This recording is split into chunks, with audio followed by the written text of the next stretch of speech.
মেয়েটি তার মাকে বলতে লাগলো, মা আমাকে একটি আইফোন কিনে দাও। তখন তার মা মুলা একটি মোবাইল বানিয়ে তাকে দিল। তখন মেয়েটি রাগ করে নিচে ফেলে দেয়। তখন তার মা তাকে খুশি করার জন্য একটি কফির গ্লাস তার কানে ঢুকিয়ে দেয় এবং অন্যটায় বলতে লাগলো তার মা, হ্যালো হ্যালো। তখন মেয়েটি রাগ করে ফেলে দেয়। তখন তার মা দিনরাত কষ্ট করে কাজ করে কিছু টাকা ম্যানেজ করলো। একটি দোকান থেকে তার মা একটি ফোন কিনে নিল। তার মা খুশি হয়ে রাস্তায় হাঁটতে লাগলো। তখন তার কি পরিণতি হয়েছিল এটি দেখার আগে তুমি যদি এই সুন্দর ছবিটাকে ভালোবাসো তাহলে চ্যানেলটাকে সাবস্ক্রাইব করে দেও। আর তুমি কোন ক্লাসে পড়ো অবশ্যই সেই ক্লাসের নাম কমেন্টে বলে যাও। তখন একটি গাড়ি এসে তাকে মেরে দেয় এবং তখন সে মারা যায়। মেয়েটি তার মায়ের আওয়াজ শুনে কাছে আসতে লাগলো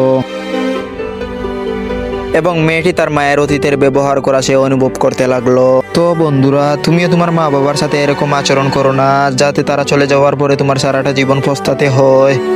এরকম ভিডিও দেখতে চাইলে ফটাফট চ্যানেলটাকে সাবস্ক্রাইব করে দেও।